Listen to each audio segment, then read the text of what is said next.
Hey folks, welcome to another detail review, and today I don't actually have anything to show you in terms of physical property. The Quacks von Quedlinburg, or however you want to say it, is one that I've been playing my friend's Cappy. I played it at a recent convention, and then I decided, oh yeah, can we get some more games in of that? And then I just played his, and it was a lot easier than me actually trying to get my own review copy of it. And it wasn't one that I was desperate to buy myself either. Not to say the game is bad, we'll get on to more detail later. But, you know, just to say, no actual physical box, you'll just have to put up with pictures for this one. I'm sorry. So the Quacks of Quedlinburg. This is another game, a Kennerspiel winner in fact, from Wolfgang. Sorry if I mispronounced that name like crazy, I'm not very good with names. But people will know that this designer and I have a bit of a history. So, you know, I've never met the guy. I'm sure he's perfectly nice. But I've got a pretty much hate relationship with a lot of his games. You know, I know he did The Mind, which, yeah, I need to be careful when I say The Mind, or even think about that game, because it does cause me to go on certain rampaging, like...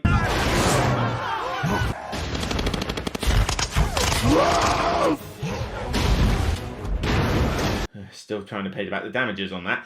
Well, basically, you can tell that me and the designer, in terms of these games, I've had a bit of a, yeah, not great with. I despise The Mind. Ganz Clever is okay. I mean, it's basically just another roll and write, though we haven't seen 100,000 of those lately. It's the new fad.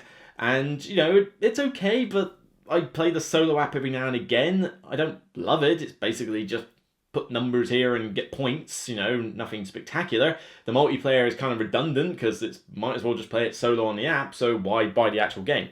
And the rest of his sort of listing on Board Game Geek, the ones that I've tried anyway, I've not been that great a fan of either. So yeah, granted, not my favourite designer. Sure, he's a lovely guy though, not, you know, poking fun or anything like that. It's just taste, that's all. You know, people have different opinions. But I wasn't exactly jumping for joy to do the Quacks of Quedlinburg. But Kennerspiel win, and everybody liking it, friends of mine had it, certainly looks nicer on the table. I thought, fine, let's try this with an open mind. The Quacks of Quedlinburg is a bag building game. You are basically making potions, and with the bag building aspect, you start off with a bunch of, I don't know what they call them, but I just call them like little white mushroom things or something. And the idea is that you have these in the bag along with these other tokens that are all different ingredients. And what you'll do from round to round is that you will put different ingredients into your bag, depending on how much money you earn each round, and you're pulling them out of the bag and laying them on this circular track. The idea being that if you draw more than the value of 8 of the little white ones I just mentioned, you'll go bust and it effectively blows up in your face. What you're trying to do is draw as much as you can to fill up that track and go as far as you can across it before you either give up or preferably without busting. The idea is that each round you'll be able to buy different ingredients, and some will give different abilities. Like one is based on your two neighbours, one allows you to skip several spaces if you have more pumpkins in your soup, potion, whatever. Some allow you to look in your bag at the next 3 tiles and pick one, you know, and some just give you flat out points. There's a few different ingredients and they chop and change in each game. You can start off with different ones, or you can use the recommended setup. Different ingredients will appear as the game goes on. And there's even a few catch-up mechanisms here and there for those that are in last place, although we'll get onto those a little bit later. But generally, it's a very simple bag-building, push-your-luck game. Draw tokens, see how far you get along the track, get some money, get some points, buy some more ingredients, rinse repeat for another 6 rounds, and whoever has the most points is the winner. Of course! I've been wanting to get him back for so long. Why have I not used him lately? But there, that's pretty much the gist of the game. Is it worthy of a Kennerspiel nominee though?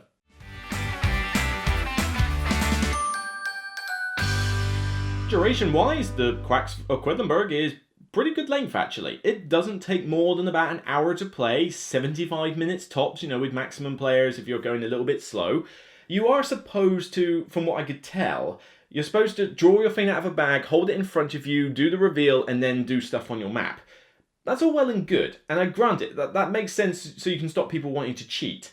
But personally, when we've done it, we've just done our own thing simultaneously. It's like, right, I've drawn, I'll do this, drawn, I'll do this, drawn, I'll do this. You can trust your other players not to cheat, but at least it does make the game go a bit quicker. But yeah, you get this done in about an hour, hour and a quarter tops, possibly even less if you're doing it with less players. That's good. I like that. A game that can be done in less than 90 minutes, 60 or less even, and doesn't outstay its welcome. It suits not a filler category, but certainly a kind of end of the night or maybe start of the night easy game to play. That's not going to take forever. You obviously can't do this while waiting for somebody else to turn up. It's not short enough for that. But, 60 to 75 minutes for a 4-player game is not bad going, actually. Give it props. Doesn't outstay its welcome. Solid duration.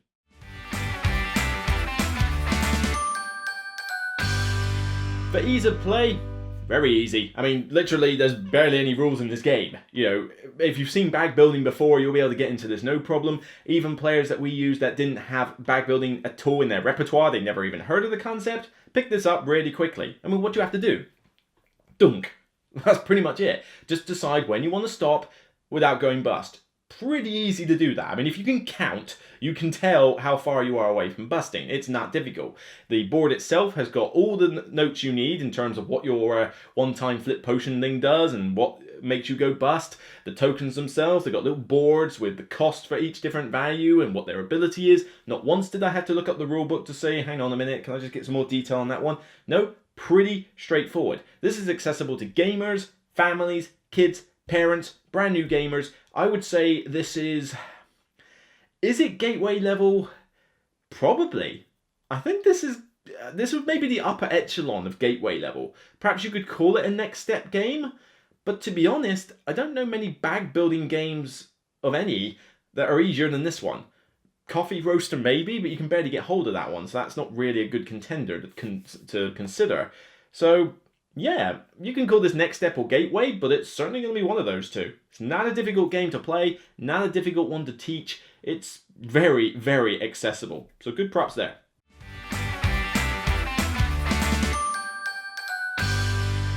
For tactics and strategy, this is where I get a little bit confused, because it's a bag building push your luck game. Got that? Luck. There is a high amount of luck in this game, as there is with a lot of bag building games. You are drawing blind out of a bag and hoping it's what you need. You can tailor your bag as the game goes to mitigate some of that luck, but at the end of the day, it's still pulling in and grabbing something out.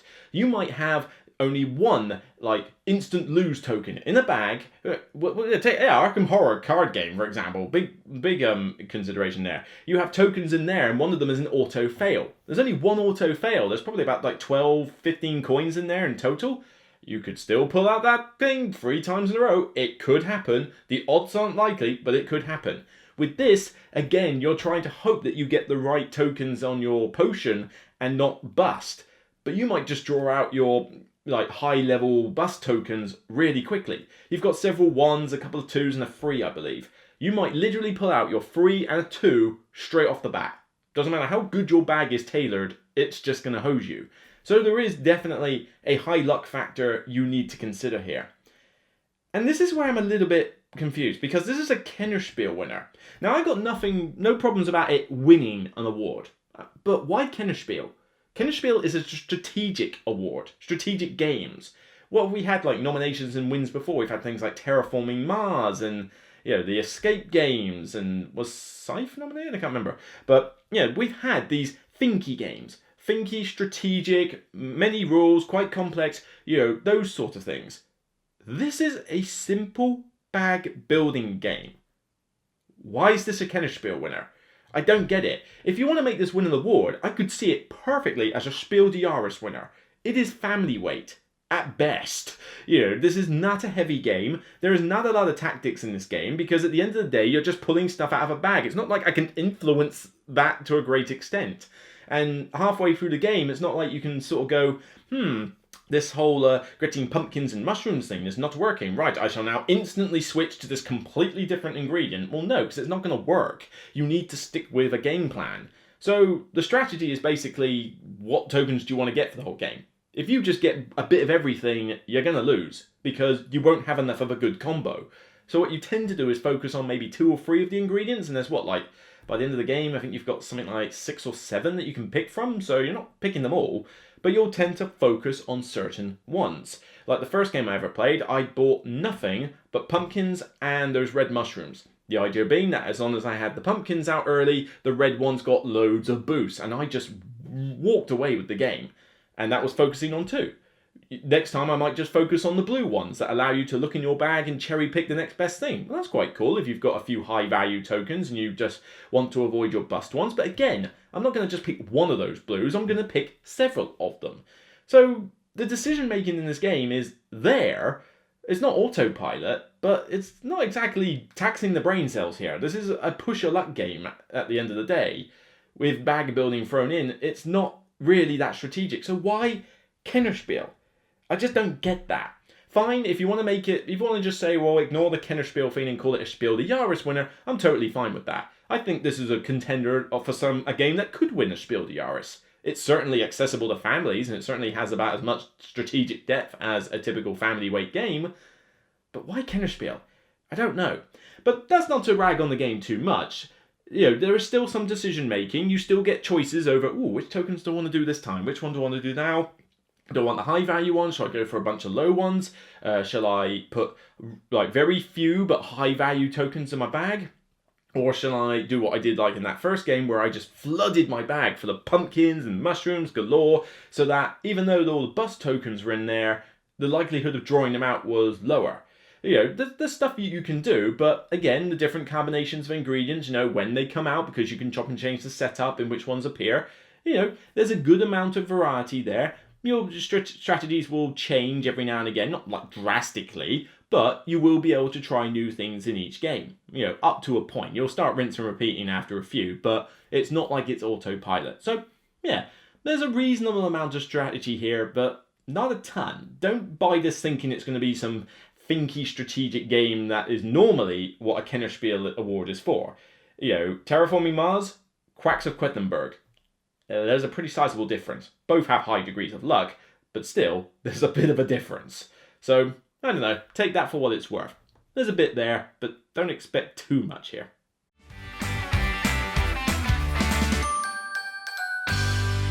Aesthetics. In terms of the art and the look, top notch. This is really nice. The mind looks like bleh. Ganz Long Clever is just a bunch of squares and symbols. It's just a little roll and write. What do you expect? And most of his other games are not the best of lookers. But this is very colourful. It's vibrant. It's bright. It pops on the table. Your player board is this huge potion with a big spoon thing coming out of it. The numbers are clear to read. Ish. You kind of have to squint a little bit to sort of see the points and the coin values at times, but not to a great extent, and it's there. It's not like you're going to be causing IPEC. You don't need to look at the entire thing at once, you just need to look at where you've ended up. So it's not too bad. But brightly coloured, everything is clear. Graphic design, apart from that little sort of squinty eye thing, pretty much perfect. You can tell, right, that's for those, that's the bust tokens, that's that ingredient, that's that ingredient. For the advanced side of the board, oh yeah, that's the bonus I get, that's fine. Everything is pretty easy to understand. The reference aids are good, the board tells you, what happens in each round. Even your own player board tells you how you bust and what your flip token thing does. Your potion that you can flip to say, oh, I want to go a little bit further or avoid a bust, that kind of thing. And yeah, it does look very nice, with some bags as well to go with it. And it could have done with maybe some little bowls. People have been complaining about that, and I can see where they're coming from, because for a game that wants you to have lots of little tokens on the board, could they have not just put a few little bowls there? I mean, Splendor did it. Why can't this? Actually, no. Did Splendor do it? No, Splendor didn't do it. No, Century Spice Road. I'm getting confused. But it's possible to just put some cheap little bowl in there. It works. Yeah, granted, we can do it ourselves, but just a nice little touch there. You knew we were going to be doing this. I mean, do you really want to just have tokens littered all over the table? Well, I'm not a big fan of that. But the component quality takes a little bit of a little dive. Not crazy. I mean, this isn't poor component quality by any means. I've seen a lot worse. But you're going to be handling these tokens a lot. And they're going to be pulled out of a bag. You're going to be shuffling them. They're going to be pulled out of a tub or whatever you've done in order to do it. They're going to be shuffling around in a bag. There's a lot of handling of these tokens. They do see wear and tear fairly quickly. You will notice the scuffing and the marks on those tokens after barely a few plays. Now, this isn't going to impede your ability to pull them out of the bag. It's not like you're going to go in the bag and go, there's a little mark there, there's a little dint there, that's a little scuffed. Oh, I know that's a mushroom. Nah, it's not that bad. That's not going to happen. But you will just see that, as new as it looks when you get it out of the box, probably won't look that new after a few games, depending on how people handle the tokens. But like I say, we're not talking drastic problems here. This is a minor quibble. It's just something I noticed with their particular copy of the game, and these two are not people who mistreat games. Trust me on that. They are like so careful, but it will happen with people just pulling stuff out of bags and shoving them in, shaking the bags and all that, and it's just going to happen. So that minor quibble aside, aesthetics pretty good.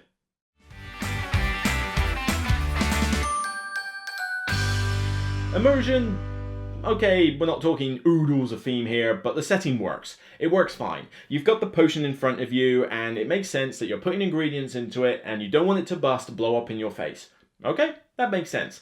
Why rats are a catch-up mechanism, I don't know. That's kind of odd. And certainly, the one problem I will say about this game is that the catch-up mechanisms in this are so artificial and in your face, it's unreal.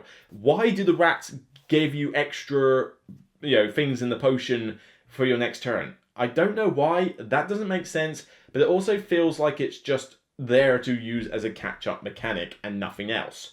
But otherwise, yeah, the ingredients, they look cool. You recognize some of them even, maybe from some other fantasy tropes.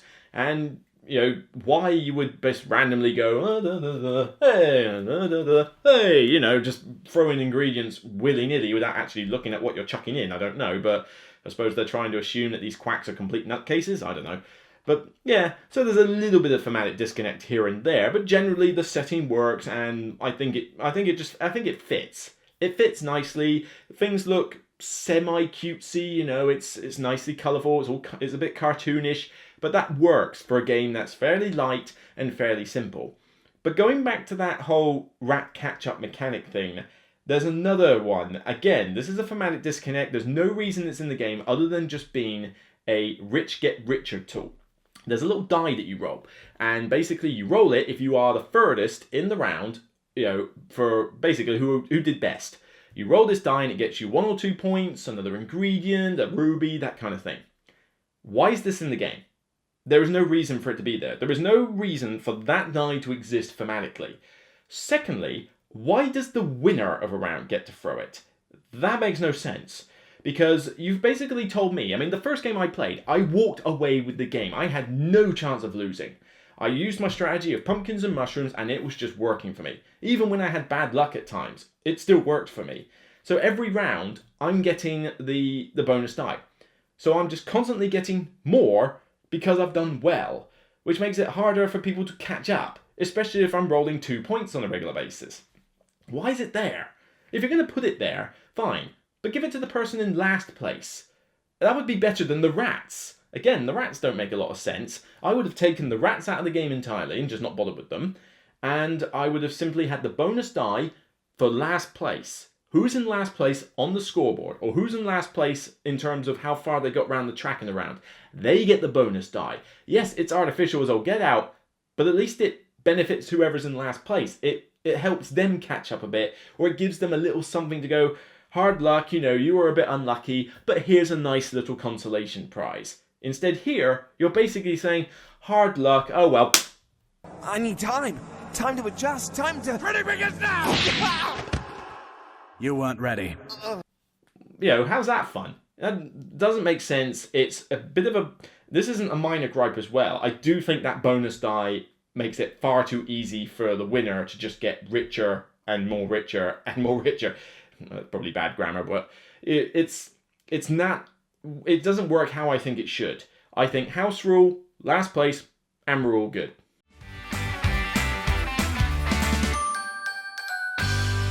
And finally, longevity. There's a few different ingredients that you can do, but generally the game is going to play out pretty much the same each time. You're going to maybe pick 1 or 2 different ingredients each time to work with. Like, I'll pick the green this time, and this time I'll do the red and orange, and now I'll do the yellow and maybe a little bit of black. You're going to chop and change that. And certainly the fact that you can use different ingredients in each game does make each game feel a bit different, because certain strategies will work better depending on when the ingredients come out. It's no good basing your strategy on an ingredient that you won't see for 2 rounds later, because that's too late for it to come out and be your whole strategy. You've got to build up to it. So there's a little bit of replayability here. There's already an expansion of the game. I have no idea what it includes, but again, another expansion. it means that you can play it a bit more. And all they really need to do is just give us more ingredients. Don't add more mechanics to this game. You know, it's nice and simple. Be proud that you have made a nice, accessible game. Just give us more ingredients to work with, and then we can have loads of different combinations of ingredients. That would be great. And if you don't want to buy the expansion and you're happy with what's in the base box, you also have an advanced side of the board, which basically, you might as well just play with that straight off the bat, really. I mean, come on. All it basically adds is this row of test tubes with bonuses on, and basically, instead of moving your little counter further on the track as a starting point, you could instead move your counter along the test tube track and get bonuses and points and stuff like that.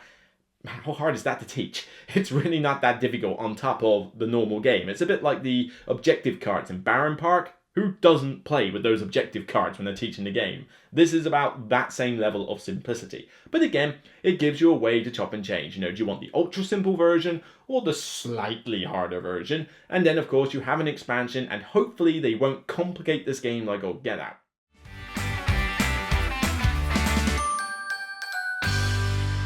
So final thoughts on this game. It's pretty solid. Yeah, I gotta give it props. I still don't know why it's a Kennerspiel winner. It really shouldn't be, but I could have seen it being a Spiel winner, or at least a nomination. It's family weight level. This is a light, push your luck, bag building, nicely coloured, fairly short game that anybody can play. This is not Kennerspiel material, but it could be Spiel material. So it's definitely the first game by this designer that I actually do like. It's not one that I would probably buy myself for two reasons. One, I feel that the gripes I have with the catch-up mechanics being artificial and the die just being a bit broken, you know, is a problem I have. Also, I didn't mention earlier, but the level of interaction in this game is next to nil. You have one ingredient that allows you to get, I think, an extra point or ruby based on your neighbours and what they have. That's literally it. Apart from that, there is zero player interaction in this game, apart from just the artificial catch-up mechanic with the rats, and like I say, it's not a particularly effective catch-up mechanic anyway. So, you know, those gripes aside, everything else is just a case of, should it be in this category award, blah blah blah, and the component quality may be wearing a little bit thin after a few games, but they're minor gripes. This is generally a solid game. Again, probably top 200, maybe not top 150, but maybe top 200 material for me. It's still solid. I think, you know, if you're out there and you're playing this and you're enjoying it, I can perfectly see why. I think it's decent. I will play it. You know, I've got no problems. I probably wouldn't seek it out, but I still think it's a solid little game that anybody can play. Easy to play, doesn't take too long, looks nice on the table, is not going to burn any brain cells because frankly you do have to deal with that high amount of luck, but generally this is definitely my pick from this designer. Granted, take that with a pinch of salt because I don't normally like his other games. So, like I say, we all have different opinions. Every designer, whether I like him or not, a designer I love can produce a game I absolutely hate, and a designer I'm not usually a fan of can produce a game I like. So, you know, swings and roundabouts. Everybody's got different opinions. That's why we have such a diverse hobby. So, all in all, I'd probably give it a solid 7. It's a decent game. You know, I just probably wouldn't seek it out all the time because I have to admit, I've had to dock some marks because of those catch-up mechanics. They do leave a sour taste in my mouth. You know, the times when I've seen someone win, you couldn't catch them up. There was no way to catch them up. The dice was just allowing them to win more, win more, win more. And unless they had a massive run of bad luck, typically you could call the winner halfway through the game. And again, if the game was longer, that would be more of a problem. But even so, for something that takes about an hour, you can probably about 30 minutes into the game tell, yeah, I'm not going to win, it's probably going to be you. And you'd likely be right. So again, not massive issues. I'd still give this a 7, and I still recommend it to anybody who wants to give it a try, and particularly anybody who is a fan of this designer. If you love The Mind and Ganz schön clever and his other stuff, then by all means check out this game. You'll probably love this one as well. It's a decent, solid game. You know, probably just more of a Spiel winner than a Kennerspiel winner. Like I say, I'm still not going to be able to understand that. So, that's it for me. I'll see you on the next Broken Meeple detail review. And for now, just remember, doesn't matter if the potion blows up in your face and you're eaten alive by rats, it's still only a game.